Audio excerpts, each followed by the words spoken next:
You don't need motivational quotes, you need undivided energy. Because motivation exists only when energy is divided. Listen slowly. A motivational quote is needed when a man is arguing with himself. One part wants to act, another part wants comfort, safety, reward, recognition. The quote is used as a bribe to force movement. That means energy is already split. When energy is undivided, there is no inner resistance. You don't wake up asking, how do I push myself today? You simply move the way hunger moves the body toward food or sleep pulls the body to rest. No quote is needed for hunger, no affirmation is needed for breathing. Action happens naturally. Motivation is a psychological patch. It temporarily excites the nervous system, creates emotional charge, gives a sense of momentum, but it does not unify energy. So, after the chemical high fades, the same resistance returns, often stronger. This creates a loop. Motivation, action, fatigue, guilt, more motivation. Nothing is built. Why undivided energy works? Undivided energy means no future fantasy, no self image to protect, no outcome to prove. There is only this action done fully. When there is nothing to gain, nothing to lose, nothing to become, the mind becomes quiet. Quiet mind is no friction. No friction is no need for motivation. Motivational quotes speak to the ego. They say, you can be more, you will win, you will prove something. Undivided energy ignores all of that. It asks only, what is in front of me right now? And it does it. So, when I say you don't need motivational quotes, you need undivided energy, I mean this. If you still need motivation, you are still divided. Unify the energy, and motivation becomes irrelevant. Movement becomes inevitable. Listen carefully, not emotionally. You don't need a second brain. You don't need motivational quotes. You don't need mentors, hacks, systems, or borrowed willpower. Those things are prosthetics. They are useful only when energy is already whole. When energy is divided, they become decorations on confusion. Undivided energy is the source. Everything else is secondary. A man with undivided energy does not look for motivation, does not seek reassurance, does not ask, am I doing this right? Does not borrow confidence from another man's words. He moves because movement is natural when energy is whole. What divides energy? Not lack of knowledge, not lack of tools, not lack of guidance. Energy is divided by craving outcomes, craving validation, craving certainty, craving to become something. The moment you want a future feeling, energy fractures. Now, half of you is here, half of you is chasing an image. That split creates noise. Noise creates doubt. Doubt makes you seek system. Why assistance feels necessary? When energy is fractured, action feels heavy. So the mind says, let me build a system. Let me collect frameworks. Let me store insights. Let me find a mentor. Not to move forward, but to avoid the discomfort of incoherence. This is not growth. This is delay disguised as preparation. Undivided energy does not mean no tools, no learning, no notes, no guidance. It means these things are not sources, they are byproducts. When energy is whole, notes become sharp, not cluttered. Mentors becomes references, not crutches. Systems become light, not heavy. When energy is divided, even the best system becomes a prison. Ask yourself one question, no philosophy. Is there anything I am secretly hoping this work will give me? Respect, redemption, superiority, relief, love, proof. If yes, energy is divided. Remove the hope, keep the work. Undivided energy is not something you build. It is what remains when craving is dropped. Nothing else matters. Not the brain, not the system, not the mentor. Only whether your energy is whole or split. That is the entire game. What action feels heavy really means.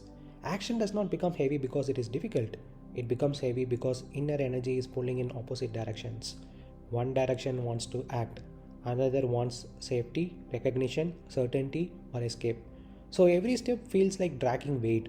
That weight is inner resistance, not the task.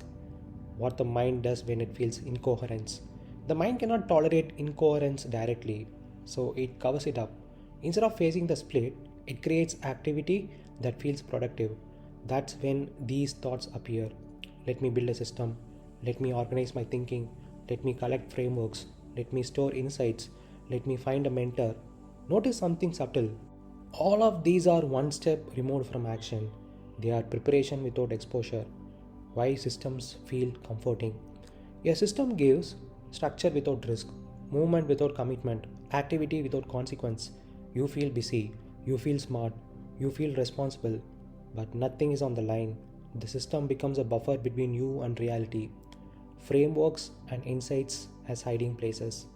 Frameworks feel powerful because they create mental clarity, but mental clarity is not energetic clarity. You can understand everything and still not move. Why? Because understanding does not remove craving, it only decorates it. So the mind says, once I understand this better, then I'll act. That then never comes. Mentors as emotional outsourcing. When energy is fractured, responsibility feels heavy. So the mind looks for permission, reassurance, someone to lean on. A mentor becomes a way to say, if I follow this person, I'm safe. But safety kills coherence. You stop listening inwardly. You replace your center with another man's voice. That is not guidance, that is avoidance. Why this is delay, not growth? Growth requires exposure. Exposure to uncertainty, failure, silence, not knowing, no guarantee.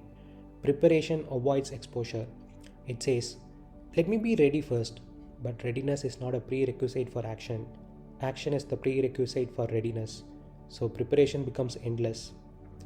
Ask yourself this. If all my notes, systems, mentors disappeared today, would I still move? If the answer is no, you are not building, you are buffering. What real growth looks like? Real growth is ugly, quiet, and lonely. It looks like doing the next obvious thing without certainty, without audience, without narrative. No system will save you here. No framework will comfort you. Only divided energy survives this stage. When energy is whole, you use systems lightly. When energy is fractured, systems use you. That is the difference. And that is why delay often wears the mask of preparation. So, when energy is divided, action feels heavy. Not because the work is hard, but because the man is pulling himself in opposite directions. One part wants to move, another part wants comfort, safety, reassurance, proof. That internal tug of war creates weight, and the mind, unable to sit with that weight, looks for relief. So it invents preparation. It says, let me build a system, let me organize my thoughts, let me collect frameworks, let me store insights, let me find a mentor. Not because these will move life forward, but because they soften the discomfort of being split inside. Preparation becomes a place to hide, a warm room where nothing is demanded and nothing is risked. Systems feel responsible, frameworks feel intelligent, notes feel productive, mentors feel safe, but none of them require exposure. Nothing is on the line. You can prepare endlessly without ever standing naked in front of reality.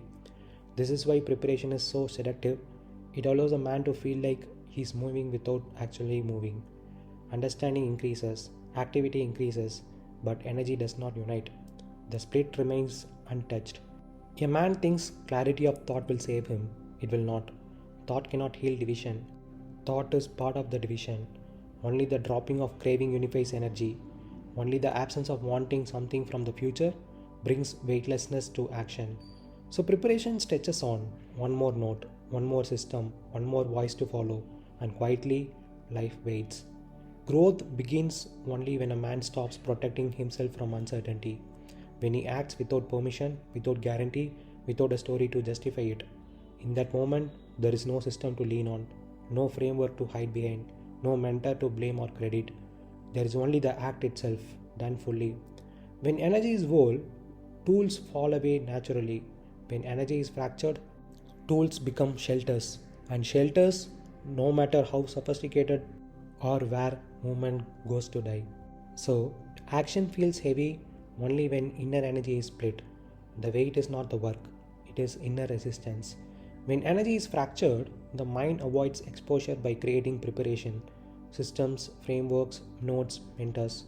These feel productive but keep you one step away from real action.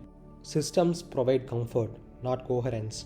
They reduce risk, not division. Understanding and insights do not unify energy, they often degrade avoidance. Mentors become crutches when used to outsource responsibility and safety. Preparation delays growth. because growth requires exposure to uncertainty, silence, and no guarantees. Readiness does not precede action, action creates readiness. If all tools disappeared and you would stop moving, you were buffering, not building. When energy is undivided, systems are light and optional. When energy is divided, they become hiding places.